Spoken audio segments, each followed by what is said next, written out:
I'm Jolene Henderson. I am a recruiting team lead here at Podium, and I hire specifically for our sales org. And I'm an ExDM alum. I think it's just hard because obviously I graduated from ExDM. I think it's hard sometimes because you can do so much with our program and our major, and it's a lot of soft skills that we're getting to. And so it's hard to kind of showcase that in an interview and stand out. I think the biggest thing, if you were to stand out, get as much experience as you can. Like volunteer with BYUSA, volunteer with clubs, or it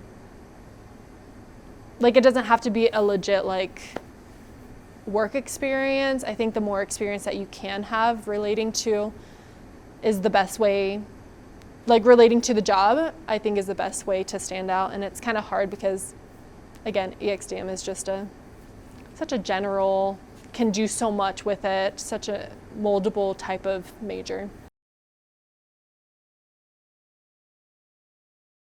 With entry-level positions, I feel like a lot of interviews, they're testing for soft skills. That's how most entry-level positions are. They're testing for those soft skills. And I think as long as you are organized in your answers and have a process of answering the question, I think that will definitely showcase your soft skills, because the questions that they're asking you are testing for that anyway.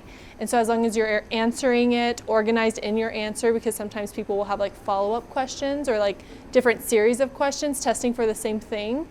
As long as you're organized and have a process of how you go about answering it, I think is a way for you to be able to kind of showcase your soft skills there. I was gonna say, depending on the role, CRM experience is definitely key. Because if you're in a more creative role, obviously Excel and Adobe Suite and all of those creative softwares, you definitely want to have. In sales, Salesforce is a huge one. Different CRMs, HubSpot, whatever it might be, I think are, we love to see that you already have experience, because in training, you're gonna be training through it, and if you're struggling with it, then you're behind than everyone else, right? But if you already know it, training will be so much easier there. I think another thing, with the role that you are applying for the most part, they will say must-have skills or hard skills. And so as long as you are reading the job description and know what they're testing for or what they want you to have for sure, then you'll know what you need to do. If you don't have it yet and you want to apply in the future, you know what you'll need to do or what experience you'll need to get in order to get in that type of position at a certain company or something. I think tailoring your resume to the job description, for the most part, you're applying to so many different roles that you're probably using the same resume, but because you're a student and applying for more likely an entry-level position, you're going to have, the recruiter's going to have so many applicants. And so if you can tailor your resume to the job description, because every company and every position for the most part has something different. And so if you can tailor your experience and your role to the different bullet points in a job description, granted, make it your own and make it true, but I think it will give you a leg up in the application stage. Also connecting with people. I think that's a huge thing with referral bonuses. Most companies have referral bonuses, so employees want to refer people. And if you make those connections with employees in the role that you're applying for, on the team, or a potential recruiter, or just someone within the company, definitely connect with them as much as you can, follow up with them. If you don't get the position, just keeping that relationship strong, because then whenever a recruiter sees that someone was referred, we're more likely to talk to them versus just a random applicant. So I think definitely a brief or high-level overview of what the company does, because I think it does showcase you've done research, you are interested in the role or in the company or whatever it might be. So definitely a high overview of what the company does, what the products are, whatever it might be. But then I think also it's a nice perk when I interview people, when they know like or up to date with different things happening within a company. So like if we hired a new executive, a chief finance officer, or like a VP or whatever it might be, just like big things that you would see on a website, on a blog post, on LinkedIn, like when the company posts about, hey, welcome so-and-so, or whatever it might be. Like I love hearing that people actually did more research than just looking at the website. And then also knowing the job description that you're applying for. Sometimes people apply for multiple roles, and depending on the recruiter, they might not specify which position you're interviewing for. But I think also knowing like what you did apply for, knowing the job description, and just going over it a little bit, I think helps a lot.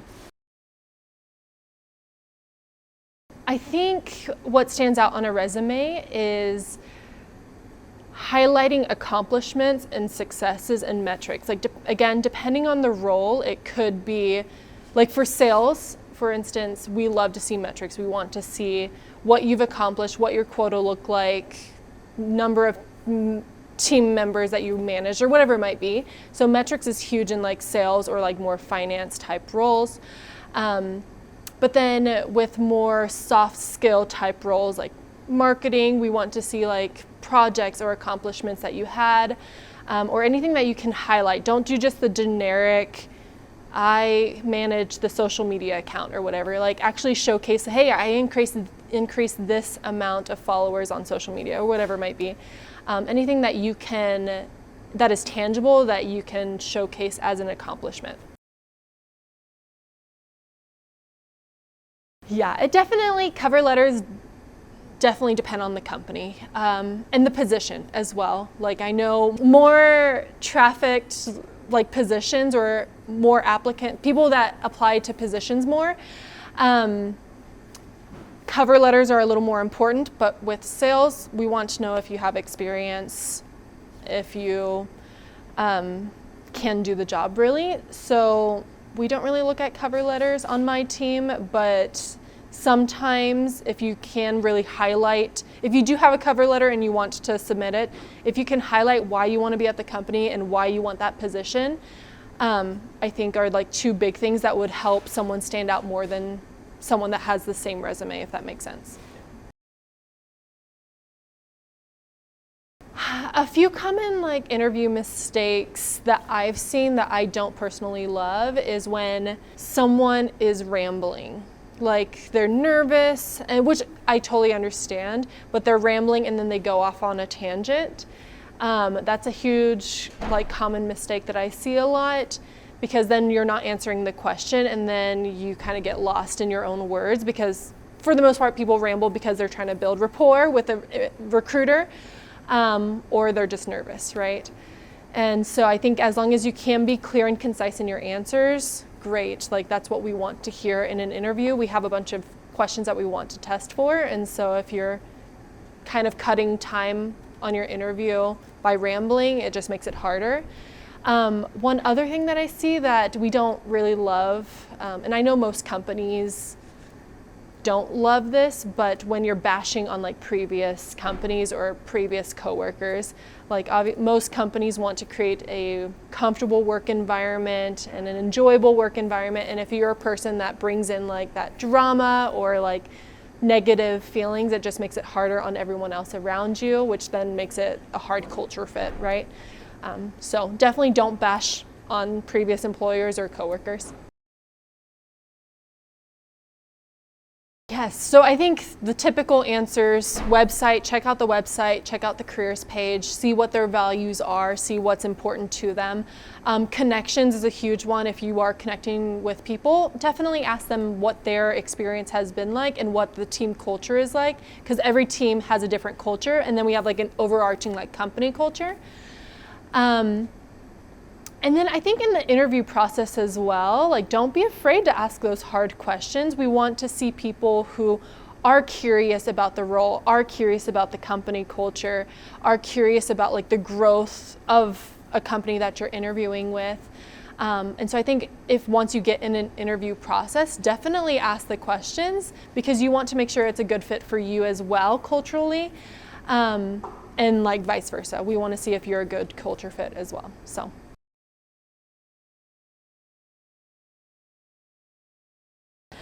I think the purpose of a recruiting event is to get to know companies and get to build connections. And so there's not something specific that I would want a student to come up to me. I think what I would want is a student being open to conversation. I feel like a lot of times you have a huge career fair and so many different companies and you only have a short period of time. But for the most part, students are kind of controlling the conversation when at a career fair. And so you can make it however long or short you want for the most part. And so just being open to talking to someone, and like ask curious questions like, oh, I don't actually know your company, what is it, kind of thing. Like, oh, great, what do you do in this type of industry, or whatever it might be. Just get curious if you are curious, and just be open, I would say, is the biggest thing.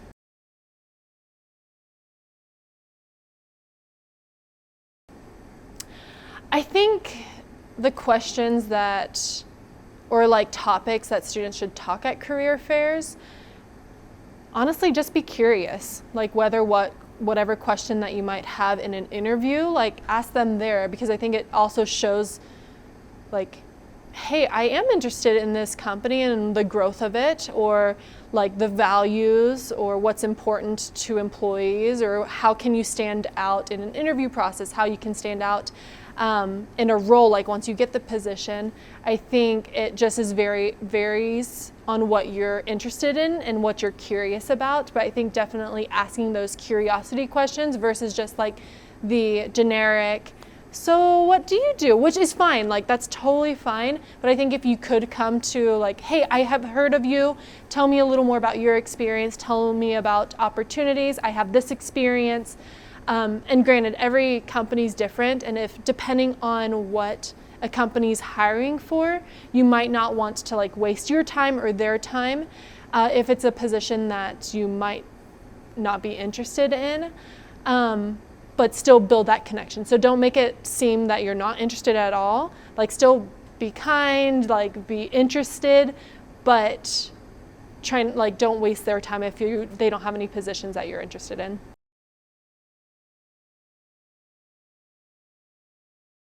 I think the best way to connect with employers, like LinkedIn, I'm a huge fan of. Like that's how we find some of our candidates that aren't actively looking to apply or whatever it might be. So like LinkedIn, having that up to date, and then also like expanding your network of who you're reaching out to at each company.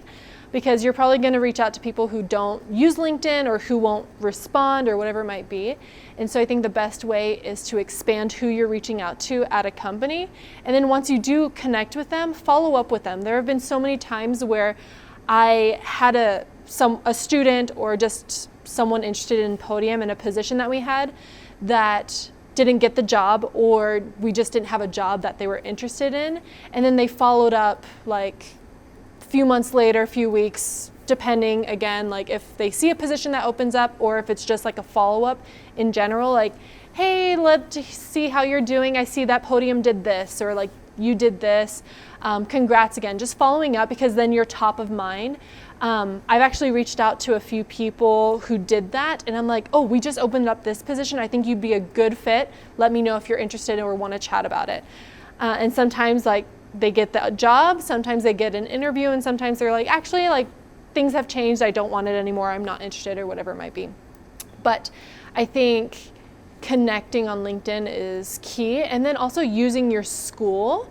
Like so many people from your program have actually reached out since when you guys visited, which I love, because I'm more than happy. Some people are too busy, but I'm more than happy to like help you ace your interview or get connections or whatever it might be.